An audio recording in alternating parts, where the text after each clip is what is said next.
누가복음 11장 5절부터 13절 말씀 마음을 집중하시고 함께 읽어보십니다. 또 이르시되 너희 중에 누가 벗이 있는데 밤중에 그에게 가서 말하기를 벗이여 떡 세 덩이를 내게 구워달라. 내 벗이 여행 중에 내게 왔으나 내가 먹일 것이 없노라 하면 그가 안에서 대답하여 이르되 나를 괴롭게 하지 말라. 문이 이미 닫혔고 아이들이 나와 함께 침실에 누웠으니 일어나 네게 줄 수가 없노라 하겠느냐. 내가 너희에게 말하노니 비록 벗됨으로 인하여서는 일어나서 주지 아니할지라도 그 간청함을 인하여 일어나 그 요구대로 주리라.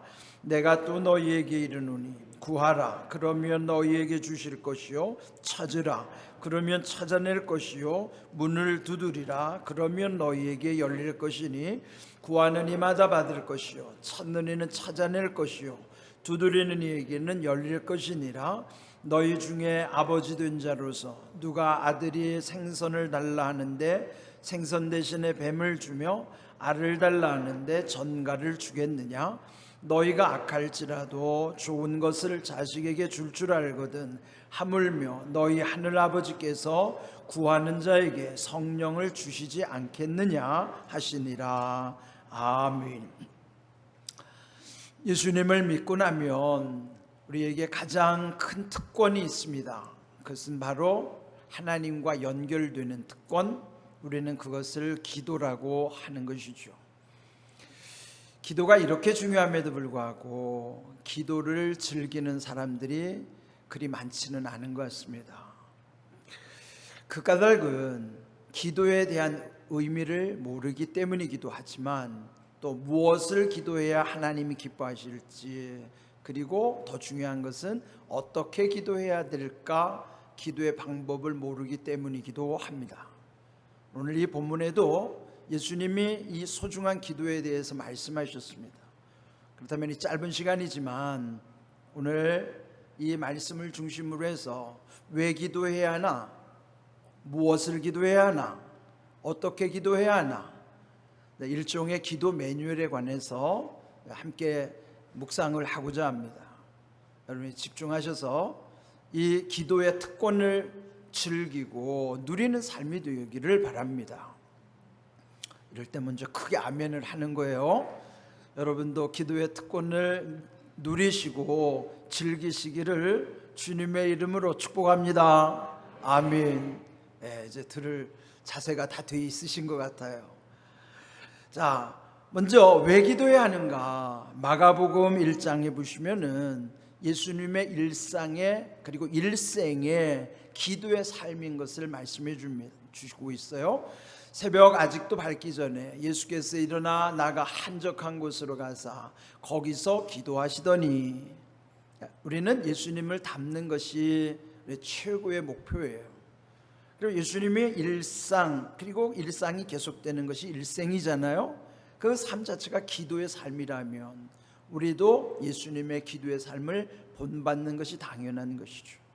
또 데살로니가전서 5장 17절, 바울은 쉬지 말고 기도하라. 그때 쉬지 말라는 것은 마치 호흡하는 것처럼, 우리가 숨을 안 쉬면 질식하여 죽게 되잖아요. 그처럼 쉬지 말고 기도하라는 것은 마치 우리의 영의 호흡과도 같은 것이 기도임을 알려주시는 거예요. 그러니까 왜 기도해야 되는가? 영의 호흡을 위해서, 영적 생명 유지를 위해서 기도해야 하는 것이에요. 또 두 번째 중요한 것은 예수님이 늘 하나님과 기도를 통해서 마음이 연결되듯이 우리는 기도 가운데 늘 주님과 마음이 통하는 거예요. 그래서 기도 자체는 대화죠. 여러분, 대화가 잘 되는 것처럼 행복한 게 어디 있어요? 되게 남자들보다 여성들의 말을 참 잘하시더라고요. 그래, 마음 통하는 분들은 뭐 하루 종일 대화하는 것 같아요. 근데 여러분, 하나님과 마음 통해서 우리가 일상에서 늘 하나님과 대화한다고 하면 얼마나 기쁠까요? 요즘처럼 불통의 세상에 먼저 하나님과 통할 수 있다면 그게 최고의 복이죠. 그게 기도예요. 그래서 우리는 이렇게 하나님과 마음 통하는 그 일을 위해서 기도해야 되는 것이죠. 그다음 세 번째로는 예수님도 기도 가운데 능력을 힘입은 것처럼 기도하면 하나님의 능력이 우리 가운데 흘러오게 되는 것이에요. 그래서 제가 묵상 가운데 기도해야 되는 이유 세 가지, 영적 생명 유지를 위해서, 두 번째로는 주님과의 마음이 통하는 대화, 세 번째로는 능력을 힘입기 위해서 기도해야 되는 이유이다. 여러분, 이 먼저 의미를 알아야 기도에 집중하게 되는 것이에요. 그렇다면 두 번째로는 무엇을 기도해야 하나? 기도하는 것도요, 하나님이 기뻐하시는 기도 내용이 있어요. 마태복음 6장 9절, 우리가 잘 아는 주기도문의 전반부입니다. 하늘에 계신 우리 아버지여. 여러분, 세상에 어느 종교가 자기 믿는 신을 아버지라고 부르는 종교가 있을까요? 우리는 하나님을 아버지라고 불러요. 그런데 그 아버지를 향한 세 가지 기도가 중요합니다. 첫 번째는 아버지 이름이 거룩히 여김을 받으셔야 되고요. 두 번째는 아버지 나라가 임하시도록 기도해야 되고요. 세 번째로는 아버지의 뜻이 이루어지도록 기도해야 돼요. 근데 여기서 이 세 가지는 그 다음에 우리가 무엇을 구하든지 여기에 다 연결돼야 돼요. 그렇다면 하나님 이름, 아버지 이름이 거룩히 여김을 받으신다는 것은 우리가 구하는 모든 기도 속에 하나님의 이름, 즉 아버지께서 영광 받으시는 일이 돼야 돼요. 기도가 하나님과 상관없는 기도가 되면, 다만 내 자신의 탐심을 위한 기도라면 하나님 기도 그 기뻐받지 않죠. 그러면 우리는 늘 내가 이 일을 하면 아버지께서 영광을 받으시겠다. 그러니까 우리 일상의 생각은 그래요. 이 일을 하면 우리 아버지 기뻐하시겠네. 그 효자잖아요. 그러니까 무슨 일을 해도 우리 아버지 기뻐하시겠다. 그런 마음으로 우리도 이 일하면 우리 하나님 아버지 기뻐하시겠네. 그 마음 가지고 기도해야 된다는 거예요. 두 번째, 아버지의 나라라는 것은 땅덩어리 나라가 아니고 통치, 즉 다스림의 나라예요. 우리도 여기서 하나님의 다스리심을, 그 통치를 인정하고 그 다스리심을 따라가는 것, 그게 우리가 하나님의 나라를 사는 거예요. 그러니까 우리가 구하는 모든 것이 그 통치와 연결돼야 돼요. 세 번째는 그게 하나님의 선하신 뜻과 연결이 돼야 되는 거예요. 이 세 가지를 여러분이 잘 기억하면서 그 다음에 여러분의 기도가 거기에 다 연결이 돼야 되는 거예요. 무엇을 구하든지 이 세 가지는 중심에 있어야 되는 거예요. 그러면 이제 중요한 게 방법이겠죠. 어떻게 기도해야 하나? 오늘 이 본문의 구절을 보시면요, 구하라, 찾으라, 두드리라, 이 말씀은 마태복음 7장 7절에도 나오는 말씀이에요. 그런데 이거는 기도의 방법이기도 하죠. 첫 번째 기도 방법은 구하는 기도고, 두 번째는 찾는 기도, 세 번째로는 두드리는 기도 방법이에요. 그러나 모든 기도는 구함으로부터 시작하는 것이 원칙입니다. 왜 구해야 하는가? 하나님의 주권을 인정하기 때문이에요. 그리고 정말 내가 할 수 없을 때 오직 하나님만이 하실 수 있는 것은, 그거는 그저 구하기만 해야 돼요. 내 힘으로 할 수 없는 것은 오직 구하기만 해야 됩니다. 이게 구하는 기도예요. 두 번째로는 찾는 기도가 있어요. 그거는 하나님께 구한 다음에 반드시 찾아 나서기까지 해야 되는 거예요. 그래야만 찾아내게 하시는 것이 하나님의 은혜라.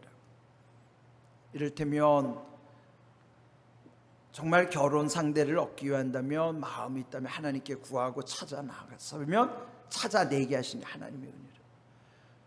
학생들이 공부도 마찬가지예요. 자기는 공부도 안 하고 구하기만 하면 공부가 잘 되나요?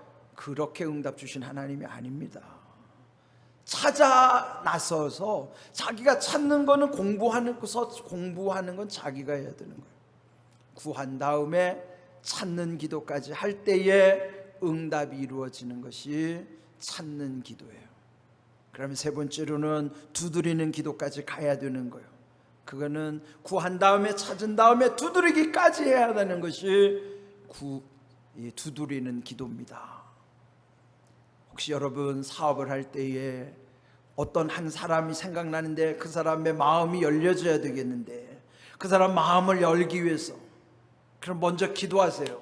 그리고 그 사람 찾아가세요. 그런 다음에 그 사람 두드리세요. 그러면 하나님이 그 마음 열어주시는 거예요. 그렇게 해서 우리가 기도할 때에 무조건 구하기만 하고 나는 찾지도 않고 나는 두드리지도 않아요. 그러면은 이 기도가 응답 안 되는 거예요. 구하기만 하는 기도는 내 힘으로 할 수 없을 때는 구하기만 하는 거고, 찾아 나서야 될 때는 구한 다음에 찾는 기도를 하는 것이고, 두드리는 기도까지 가야 되는 것은 구한 다음에 찾아 나선 다음에 두드리기까지 할 때에 응답이 이루어지는 기도 방법이 두드리는 기도예요. 이것이 기도 방법이에요. 이거를 잘 분별을 할 수 있는 지혜가 필요한 것이겠죠. 그렇다면은 기도 응답을 받지 못하는 것도 성경에서 말씀하고 있어요. 야고보서 4장에 보시면은 너희가 기도했는데 얻지 못하는 경우는 두 가지다. 첫째, 기도 안 하면 응답 없음. 둘째, 기도했는데도 응답 없는 까닭은 정욕으로 구하려고 잘못 구하면 응답 안 하신다는 거예요. 그러니까 여러분, 우리가 왜 응답 없는가를 먼저 말씀을 통해서 점검해야 됩니다. 그러면 하나님과의 바른 관계 가운데서 기도하는 것이 중요하겠죠. 요한복음 15장 7절 예수님이 이렇게 말씀하셨어요. 너희가 내 안에 거하고 내 말이 너희 안에 거하면, 이게 다시 우리 자신에게 적용한다면, 내가 주님 안에 있고 주님의 말씀이 내 안에 있다면, 이게 뭘까요? 주님과 내가 하나 되는 거예요. 우리 흔히 부부를 일심동체라고 그러죠. 한 마음 한 몸이라고 그러는 거예요. 근데 웬만큼 결혼 생활한 다음에 보면 일심동체가 그게 말처럼 쉽지 않아요. 근데 정말 중요한 거는 하나님과 우리가 일심동체 돼야 돼요. 그 하나님과 우리가 일심동체 되자는 말씀이 이 말씀이에요. 네가 내 안에 있어야 되고 내 말, 즉 말씀이 우리 안에 있을 때, 즉 하나가 되면 그게 뭐예요? 대화도 잘 되는 거죠. 거리낄 게 없는 거예요. 비밀도 없는 거예요. 여러분이 정말 주님과 이런 관계를 이루셔야 된다. 그러면 그리하면 무엇이든지 구하는 대로 내가 이루게 할 것이다. 이루리라. 응답의 비결은 주님과 하나됨에 있는 거예요. 온전한 신뢰, 이런 절대 신뢰의 관계가 응답의 비결인 것입니다. 그런데요, 우리가 깨닫고 보면 하나님은 말씀 속에서 크게 네 가지 유형으로 응답하십니다. 첫 번째, 구하라 그리하면 주실 것이요. 이것이 기본이에요. 구하는 대로 응답하시겠다고 하신 것이 기본 응답 패턴이라고요. 근데 두 번째는요, 구한 것보다도 더 주시는 경우가 있어요. 대표적인 기도 한 사람이 솔로몬이죠. 여러분, 열왕기상 3장에 보시면 솔로몬이 하나님의 일천번제를 드린 다음에 하나님 기뻐하시면서 내 소원을 말해보거라. 그때 솔로몬이 구한 것은 하나예요. 내가 백성들을 재판할 때에 치우치지 않고 공정하게 재판할 수 있도록 듣는 마음을 주옵소서. 그게 뭘까요? 백성들과 잘 공감할 수 있는 마음. 하나님이 기뻐하시면서, 아니 다른 사람 같으면 뭐 돈 많이 벌게 해달라, 뭐 오래 살게 해달라, 뭐 이런 거 구할 텐데 너는 그 지혜와 총명을 구하니 네가 구하지 않는 것까지도 부와 명예도 내가 더하여 주겠노라. 그리고 덧붙여 말씀하시기를 너와 같은 자가 너 이전에도 없고 너 이후에도 없을 것이다. 전무후무한 인물이 된 거예요. 그러면 세상에서 가장 복받은 사람은요, 솔로몬이 앞으로도 그런 사람 없을 거예요. 이후에도 그런 사람이 없겠다고 하셨으니까요. 이런 전무후무한 복을 받은 거예요. 예? 그러면 세 번째로 응답 주시는 건 기다리라고 하시는 응답이에요. 기다림도 응답입니다. 하박국 2장 3절 말씀에 보시면 비록 더딜지라도 기다리라, 지체되지 않고 반드시 응하리라. 그래, 적지 않은 경우에 기도하면 즉시로 응답 주시지 않아요. 기다리게 하세요. 아직 내가 준비되지 않을 수도 있지만 하나님의 선하신 때가 이르기까지, 그러면 우리가 갖춰질 때까지, 또 하나님의 뜻이 온전히 이루어질 때까지 기다리게 하시는 것도, 이것도 응답입니다. 이런 걸 여러분 깨달을 때, 내가 지금 기다림의 과정, 이것도 하나님이 내게 주시는 응답이구나, 그걸 알 수 있어요. 그 다음에 네 번째는요, 응답하지 않으시는 무응답도 응답입니다. 왜 안 주실까요? 정욕으로 쓰려고 잘못 구하면 안 주신다고 했죠. 그러나 우리의 영혼의 해가 될 경우, 그러면 3번과 4번이 헷갈릴 때가 있어요. 이거 기다리라는 것인지, 이게 무응답으로 이건 더 이상 기도하지 말아야 될 것인지, 기도를 오래 하다 보면 이것도 분별이 돼요. 기다리라고 하는 사인은요, 말씀 속에서 기다리라는 사인이 오기도 하지만 기도할수록 평안함을 주세요. 그건 기다리라는 사인이에요. 그런데 기도할수록 불안해요. 그건 더 이상 기도하면 안 돼요. 그건 무응답이 응답이에요. 이런 건 영적으로 분별하는 것입니다. 그래서 하나님이 주시는 기도는요, 이렇게 보면 모든 기도에 다 응답이라고요. 무응답도 응답이니까 우리의 모든 기도는 하나님이 다 응답하시는 거라고요. 중요한 것은 솔로몬에게 응답 주신 것처럼 구한 것보다 더 주시는 응답이 그럼 오늘날에는 없을까요? 아닙니다. 있어요. 마태복음 6장 33절이 그 말씀이라고요. 그런즉 너희는 먼저 하나님 나라, 하나님의 뜻을 구하라. 그리하면 모든 것을 너희에게 더하시리라. 모든 건 내가 구한 게 아니에요. 다만 나는 하나님 나라와 하나님의 뜻을 구하는 거예요. 이게 전도하는 것은 구한 다음에 찾아 나서 기도해야 되지만 두드리기까지 해야 되는 거예요. 구하는 기도, 찾는 기도, 두드리는 기도까지 가는 거예요. 그런데 이 세 가지 기도가 응답될 때, 여기 보면은 그런 기도 가운데 모든 것이 더해지게 하시는 하나님의 약속이에요. 솔로몬만이 아니라 오늘 우리에게도 내가 구한 것 플러스 구하지 않은 플러스 알파 모든 것을 더해 주시는 은혜를 약속해 주신 거예요. 우리에게 매일 공감 전도단은 그런 의미에서 얼마나 귀한지 몰라요. 네? 거듭 말씀드리지만 매일 공감 전도자는 제 생각도 아니에요. 네? 여러분이 그런 요구를 하셨고 저는 부담을 가지고 기도하다가 하나님이 주신 지혜를 가지고 이거를 하나 조직한 게, 오거나이징은 제가 했지만 그 지혜와 그 모든 필요는 여러분과 하나님의 은혜 가운데서 이루어진 거예요. 그런데 이게 왜 중요할까요? 이게 바로 우리가 구하지 않는 플러스 알파의 은혜가 있기 때문이에요. 이 약속을 믿고 우리가 하나님 기뻐하시는 하나님 나라와 하나님의 의를 구하는 기도, 구하고 찾고 두드리는, 전도하려면 이 세 가지가 완벽히 이루어져야 된다. 이 가운데 하나님은 우리가 구하지 않는 것도 넘치게 해주시는 거예요. 저는 그런 체험 많아요. 제가 왜 그런 걸 안 하냐면, 여러분들이 제가 이렇게 말하는 게 저의 자랑이 될까 봐, 우리 아이들이 잘 된 거, 제 앞길이 열리고 뭐 이런 게 혹시 제 자랑이 될까 봐 제가 겁이 나서 간증을 안 할 뿐이지, 하나님은 제 주변에서 우리의 가정에, 내 삶 속에 때를 따라서 도와주시는 내가 얼마나 큰지 몰라요.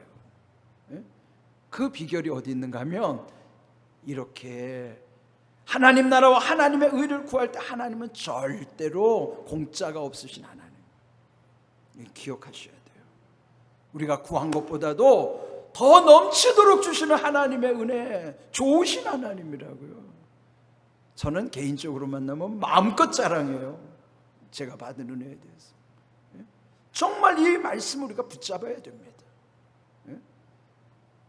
왜 오늘 이렇게 기도하라고 하는 기도 매뉴얼 속에서 최고의 기도는 이거예요. 하나님의 나라와 하나님의 우리의 매일 공감 전도단에 순종하면서 현장에서 이렇게 주님의 말씀을 순종할 때 우리가 구하지 않는 모든 것을 더해 주시는 플러스 알파의 은혜를 넘치게 하시는 거예요. 이제 우리는 이걸 경험하는 거예요. 그런데요, 오늘 여기 주시는 말씀 속에서 보면은 오늘 본문에 아주 좀 우리가 이해하지 못할 한 사례가 등장하죠. 비유의 말씀을 들은 거예요. 밤중에 어느 친한 친구의 집에 문을 두드리는 거예요. 그리고 자기네 집에 손님이 왔는데 급히 떡 3덩어리를 빌려달라는 거예요. 그런데 여러분, 지금 식구들이 다 잠들어 있고 그 집에 가서 그것을 구한다는 것 자체가 얼마나 예의가 없는 일이에요. 피해를 줘야 되고 귀찮고. 그런데도 불구하고 예수님은 그 사례를 통해서 기도의 본질을 알려주시는 거예요. 그 내용이 여기 11장 8절에 나오죠. 비록 벗됨으로 인하여서는 일어나 주지 아니할지라도 그 간청함을 인하여 일어나 그 요구대로 주리라. 우리 생각은요, 친구면 줄 것 같잖아요. 아니, 친구는 뭐 네 거 내 거 다 서로 공유하는 상황인데 이런 형편으로 내가 귀찮다고 해서 안 줄 수 있나요? 줘야죠, 당연히. 근데 예수님은 벗됨으로 인하여는 내가 안 줄 수도 있다. 그런데 간청함 때문에 응답하는 거예요. 이게 뭐야? 하나님의 뜻이 여기 있다는 거예요. 우리는 이렇게 사사롭게 뭐가 되는 것 같지만 하나님은 이런 사적인 것을 넘어서 누구든지 이렇게 간절히 기도하는 사람의 기도를 아버지는 듣고 계시다는 거예요. 체면을 불구하고 우리가 무엇을 구하든지 하나님 앞에 이런 기도의 자세를 가지고 기도하라는 것입니다. 그러면서 마지막 13절에 보시면은 하늘 아버지의 마음이 어떠한 것인가. 내가 앞에 그 악한 아버지라도 자식이 생선을 달라는데 뱀을 줄 자가 누가 있고 알을 달라는데 정갈을 줄 자 누가 있는가. 그러면서 하물며 하늘에 계신 아버지, 악한 아버지도 좋은 것을 자식에게 줄 아는데 하늘에 계신 우리 아버지께서는 구하는 자에게, 기도하는 자에게 성령을 주시지 않겠느냐. 반문하시는 까닭은 확실한 약속이기 때문에 반문하시는 거예요. 그래서 성령을 보내주신다는 것은, 성령은 하나님의 영이에요. 하나님의 영이 우리에게 오시는 건 최고의 선물이에요. 이렇게 귀한 기도의 약속을 주시는 거예요. 우리 오늘 이 본문에 이렇게 기도하라, 예수님이 기도에 대해서 알려주신 거예요. 제자들이 예수님께 기도하는 법을 가르쳐달라고 요청했을 때 기도에 대한 매뉴얼을 말씀하고 계시는 거예요. 그래서 오늘 이 말씀 짧지만은 왜 기도해야 되는가, 무엇을 기도해야 되는가, 어떻게 기도해야 되는가, 그 중에 제일 중요한 건 우리에게 응답을 약속하실 때 구한 것보다 더 주시는 마태복음 6장 33절, 하나님의 나라와 하나님의 의를 구하는 우리의 믿음 속에 오늘도 이 귀한 약속이, 은혜 원리가 작동하고 있다는 것을 믿으셔야 돼요. 그러면 우리 교회가 얼마나 이 귀한 사명을 위해서 지금 기도하고 집중하는지 아시죠? 이 은혜의 물결에 여러분이 합류하셔야 돼요. 그래야 여러분이 이 기도의 은혜를 누리는 수 있는 거예요. 이렇게 귀한 기도는 해도 되고 안 해도 되는 선택의 문제가 아니에요. 기도 자체는 하나님과 하나 되고 또 마음이 연결이 되고 능력이 임하고 응답 주시는 모든 좋은 것이 기도라고요. 그러므로 여러분, 기도를 누리시기를 바랍니다. 즐기는 기도 되셔야 돼요. 이런 귀한 은혜가 임하는 우리 공항교회가 되기를, 또 여러분의 일상과 삶이 되기를 주님의 이름으로 축복합니다. 아멘.